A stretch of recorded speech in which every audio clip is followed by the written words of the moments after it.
மானஸ் பக்கங்கள். Hi friends, இது மாலிகாவின் கேளுங்க கதை கேளுங்க. மானஸ் எழுதிய கவிதை நீ வார்த்தைகள் நான். அத்தியாயம் 2. கருப்பு வண்ண பென்சில் ஃபிட் ஜீன், அதற்கு இணையாக ராயல் ஃப்ளோரல் பெப்ளம் டாப்ஸ் அணிந்திருந்தாள் அவள்.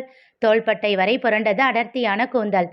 பின்னோ கிளிப்போ வைத்து அடக்கப்படாத அவள் கூந்தல் காற்றில் அடங்காமல் அலைந்து கொண்டிருக்க, என் கூந்தலைப் போல நானும் அடங்க மாட்டேன் என்று கண்களில் தெரிந்த திமிரும் அலட்சியமும் அவள் குணத்தை பிரதிபலித்தது.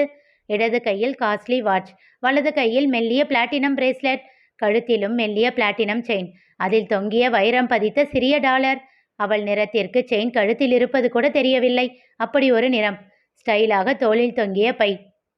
அவள் பஸ் ஸ்டாப்பில் நின்றிருக்க அங்கே இருந்தவர்களின் பார்வை ஒரு முறை அவளை தீண்டி விலகியது.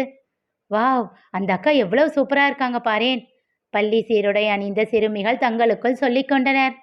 நாமளும் படித்து முடித்து வேலைக்கு போனதுக்கப்புறம் இந்த மாதிரி ஸ்டைலாக ஆகணும். எதிர்பார்ப்பு நிறைந்த ஏக்க விழிகளோடு அவளை பார்த்தனர்.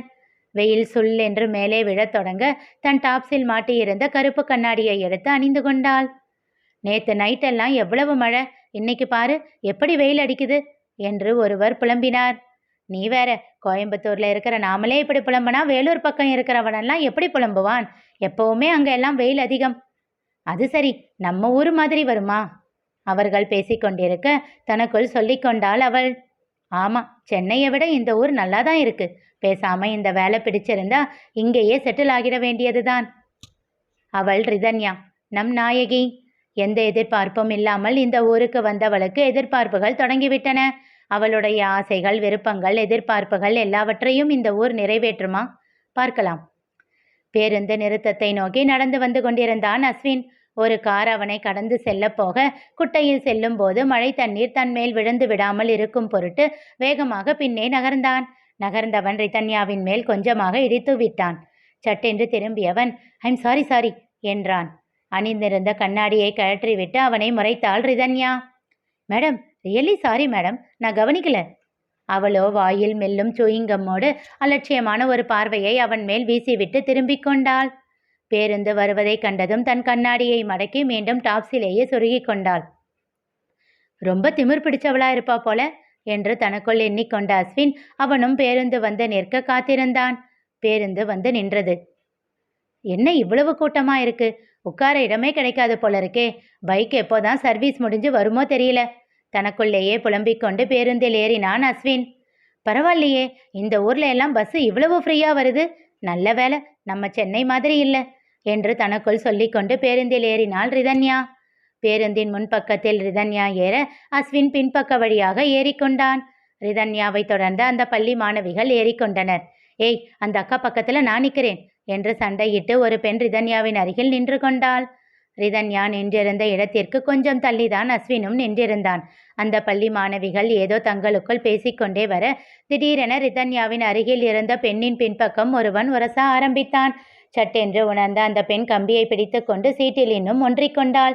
மறுபடியும் ஒரு திருப்பத்தில் அவன் வேண்டுமென்றே அவளை இடித்தான். சந்தோஷமாக சிரித்து கொண்டிருந்த அவள் முகம் மாறியது. என்று விட்டு இன்னும் கொஞ்சம் தள்ளி நின்று கொண்டாள். ஆனால் மறுபடியும் அவன் அதே போல் செய்யவே ரிதன்யா அவளிடம் தன் பக்கம் வருமாறு சொல்லிவிட்டு அவள் அந்த இடத்தில் நின்று கொண்டாள். பின்னால் இருந்த அந்த ரோமியோ அதே வேலையை ரிதன்யாவிடமும் செய்தான். ஒரு முறை அவன் அப்படி செய்தபோது அவள் எந்த அசைவையும் காட்டாமல் இருக்க அதில் இன்னும் தைரியம் கொண்டவன் மறுபடியும் இடிக்க தயாரானான். சத்தமில்லாமல் தன் பையில் இருந்து குடையை வெளியில் எடுத்து வைத்து கொண்ட ரிதன்யா அடுத்த முறை அவன் நெருங்கும் வேளையில் அவன் இடிக்கப் போவதை உணர்ந்து சட்டென்று இடப்புறம் நகர்ந்து கொண்டு தன் கையில் குடையை குறுக்காக வைத்து கொண்டாள். அவன் இடித்த வேகத்தில் குடையின் கைப்பிடி அவன் உயிர் நாடியை தாக்கியது. வலியில் துடித்து போனவன் அவள் முகத்தை பார்த்தான். அவளோ சாவதானமாக அவனை திரும்பியும் பார்க்காமல் குடையை மறுபடியும் பைக்குள் வைத்தவள் உள்ளே இருந்து ஒரு சிறிய பேனாக்கத்தியை எடுத்து வைத்து கொண்டாள். அதில் அதிர்ந்து போனவன் சத்தமில்லாமல் அங்கிருந்து நழுவி சென்று விட்டான். அவன் அகன்றதும் அந்த மாணவியை முறைத்தவள், இப்படிதான் பயந்துகிட்டு இருப்பியா, தைரியமா இருக்க மாட்டியா என்று கடிந்து கொண்டாள். சூப்பர் அக்கா என்று சொல்லி அவள் புன்னகைக்க சட்டென்று கோபம் மறைந்து முகம் மலர அவள் கன்னத்தில் தட்டினாள். அவளிடம் பேசிவிட்டு திரும்ப அஸ்வின் திறந்த வாய் மூடாமல் அவளையே பார்த்து கொண்டு நின்றிருந்தான். வாயை மூடுமாறு அவனிடம் தன் விரலால் சமிஞ்சை செய்தாள். அதில் தன்னிலை அடைந்தவன் எச்சில் கூட்டி விழுங்கி தன்னை சமன் செய்து கொண்டு அவளை பார்த்தான். என்ன, என்பதைப் போல் புருவங்கள் உயர்த்தி அவள் கேட்க, இரு கையையும் சேர்த்து வைத்து கும்பிட்டவன் இடம் வலமாக தலையசைத்தான். அதனை கண்டுகொள்ளாமல் அலட்சியமாக திரும்பிக் கொண்டாள் ரிதன்யா. எப்பா சாமி, என்ன பொண்ணுடா இவ! இனி இவ இருக்கிற பக்கம் தலை வச்சு படுக்கவே கூடாது. எங்கேயாச்சும் பார்த்தா கூட 1 கிலோமீட்டர் தூரத்துக்கு ஓடி போயிடணும் என்று தனக்குள் சொல்லிக் கொண்டான். ஆனால் விதி அப்படியெல்லாம் விட்டு விடுமா என்ன? நிகழப்போவது என்ன தெரிந்து கொள்ள தொடர்ந்து கேளுங்க. கதை கேளுங்க.